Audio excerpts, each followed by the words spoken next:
Hello everyone, welcome to my channel. Got a question for you today. Have you ever done something so out of character, so against who you really are and who you want to become, that you look back just totally ashamed, totally upset with yourself and asking, how did I end up there? How did I end up doing what I just did or saying what I just said? And I want you to understand that anxiety can cause us to do things that are totally out of character for ourselves. Anxiety can cause you to act in impulsive ways, in destructive ways, to make bad choices. And anxiety is often what is behind so much behavior that we find later we're ashamed of. So that's what we're going to talk about today, because when you look back over your life, guaranteed you're going to look back and realize that you made bad decisions based on traumas from your past, based on triggers and situations, beliefs that you've had. Everyone does this. Everyone does this, and most people have pages in their life that they hope nobody reads. They have things they're desperately ashamed of, and people don't readily share that stuff with you. I have stuff like that in my life. I've said things to people that were so mean. And I think back now and go, God, I'm just not that kind of person. Why did I say that? Why did I do that? And I'm just not walking around telling everyone about these things I'm ashamed of, right? I'm pretty open.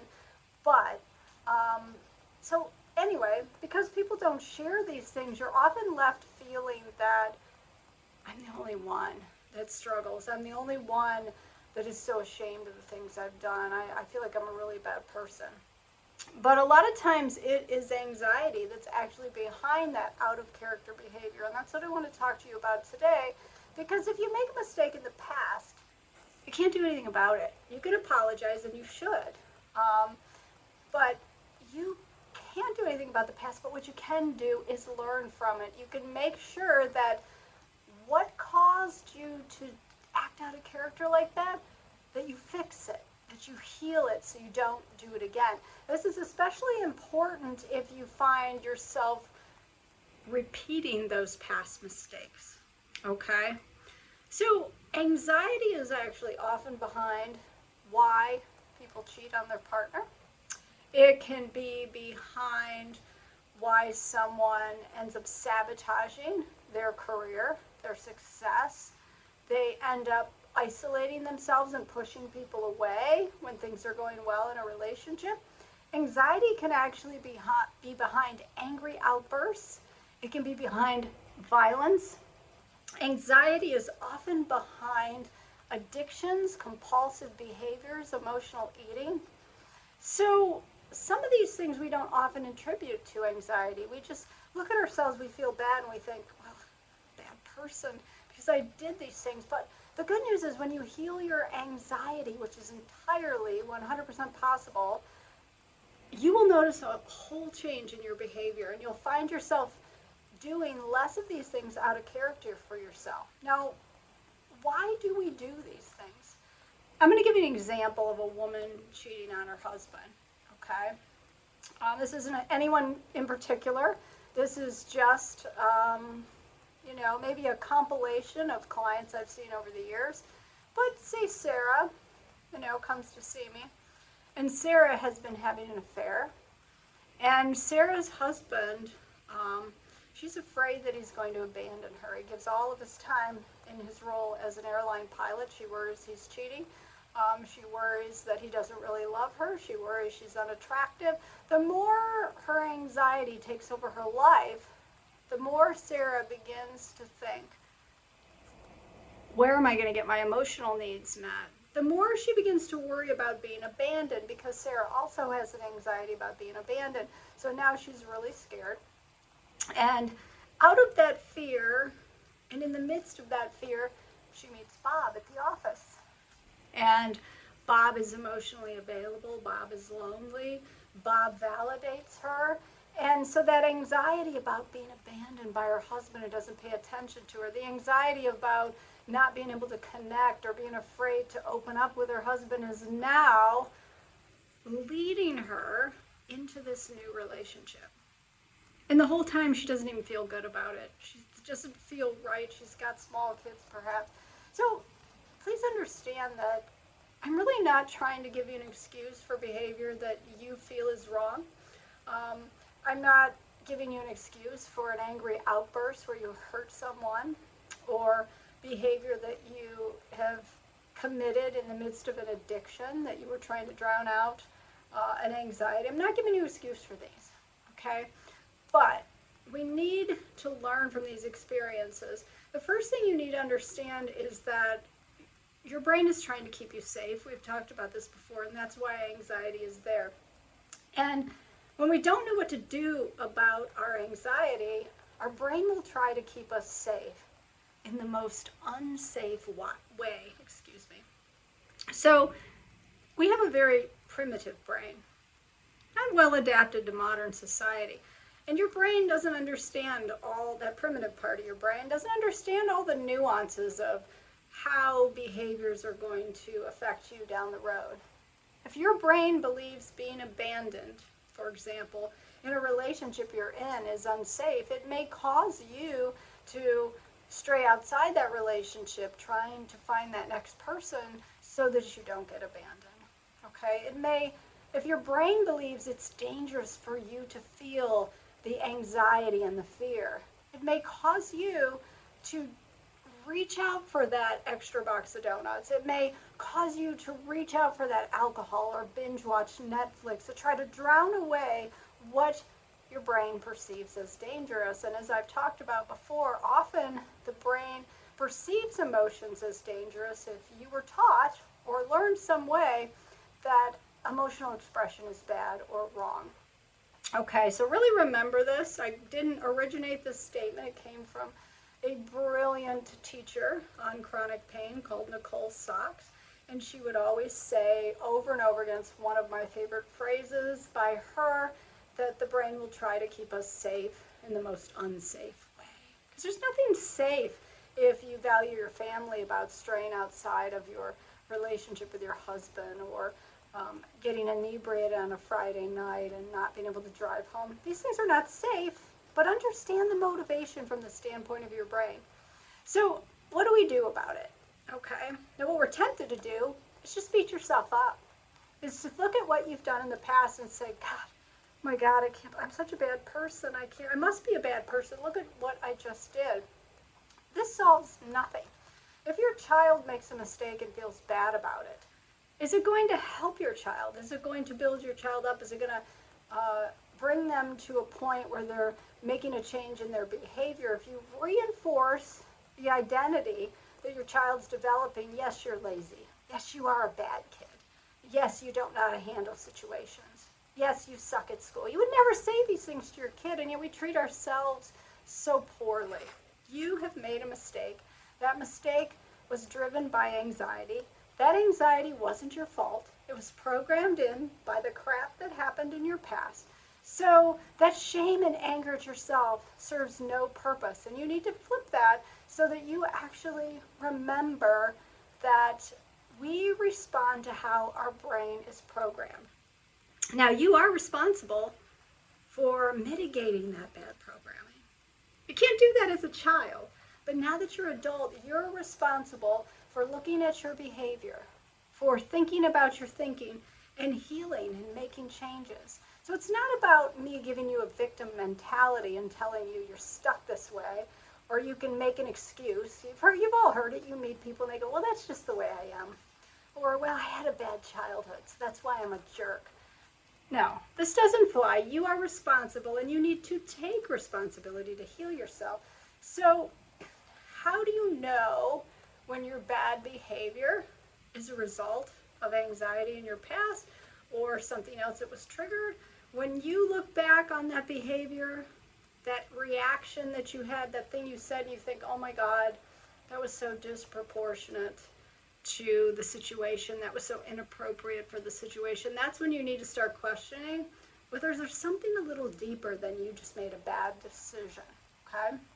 So this is the dynamic that should lead you to realize that there are underlying subconscious beliefs. Now, I have a phrase that I use all the time with clients in my talks and teachings, and you may or may not agree with this. And sometimes I wonder when I meet a few people, but here's the saying: there are no bad people, only bad beliefs. Now, I'm not lumping people like Hitler and Stalin and some of the atrocities we see around the world, okay? But for the most part, most people aren't bad, okay? If you've done some bad things you're now ashamed of, it doesn't mean you're a bad person. If you really think about it, you probably did what you did because you believed what you believed, okay? If you had believed differently, you would have behaved differently. So it's not you're a bad person, you had bad beliefs.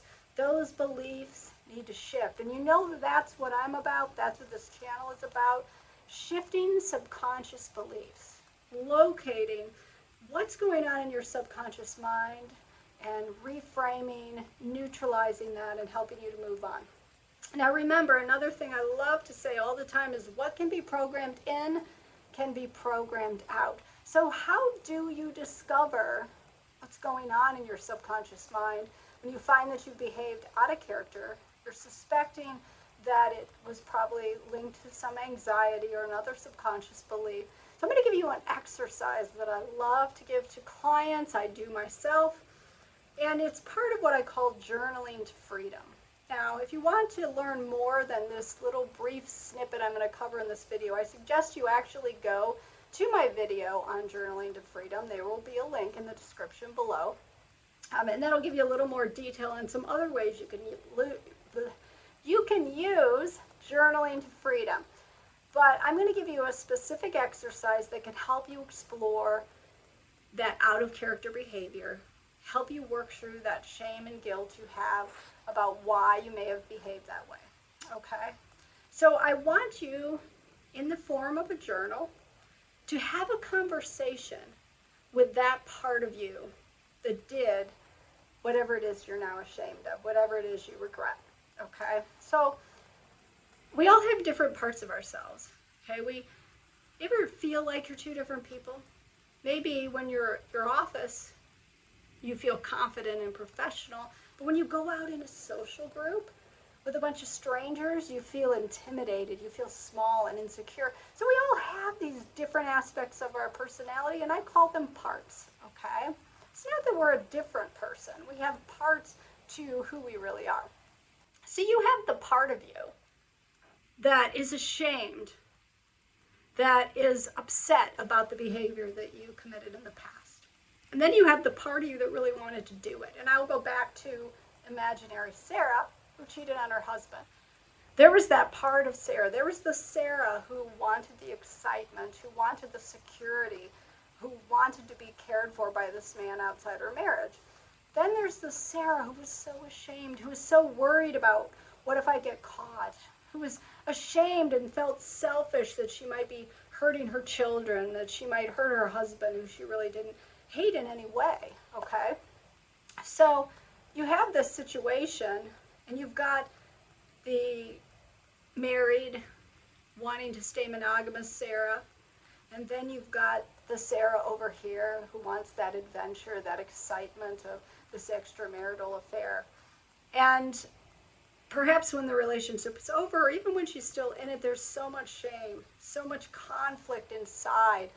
And the first thing we need to do is have a conversation with the part of you that carried out that behavior that was driven by perhaps anxiety, generally anxiety, okay?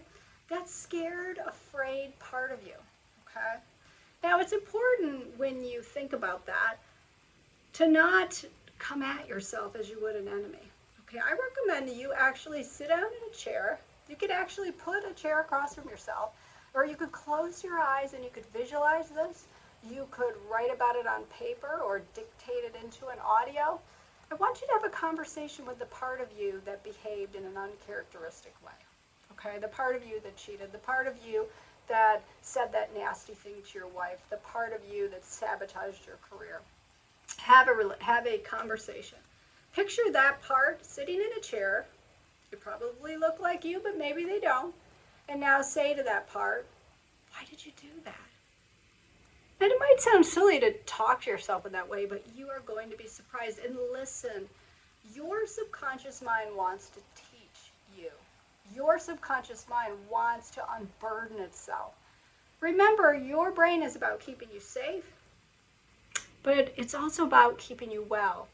Your brain wants you to live in peace, in love, and joy. Most people don't realize that. They see their brain as an enemy, as something that's becoming a problem for them with overthinking or anxiety. Your brain wants to help you. It wants to keep you safe. That's why it brings the anxiety. Okay? So when you think about that part of you that did that thing you're ashamed of, ask that part. If I was talking to myself, let's say I said something mean to a friend, cruel to a friend, okay, because maybe I was triggered by something they said, I would say, Tiffani, why did you say that to Sarah? And then I listen. Well, because Sarah criticized my parenting. And why did that bother you so much? Well, because I have this deep fear that I really am a bad parent. And when Sarah criticized my parenting, I began to be afraid. Maybe I really am a bad parent. Maybe I'm really hurting my kids. Maybe I'm not there for them enough. Maybe I've said and done things that were wrong, okay? And then I begin to explore the past even further.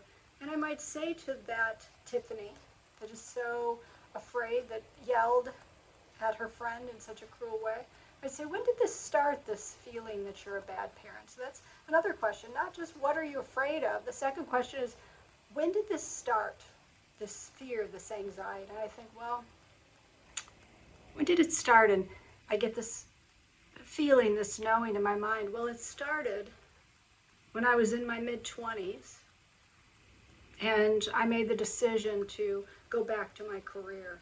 And I felt all along that maybe it wasn't the right decision. Maybe I wasn't giving my all to my kids. Maybe they weren't getting enough. Maybe I wasn't enough. Maybe I couldn't handle these dual roles, okay?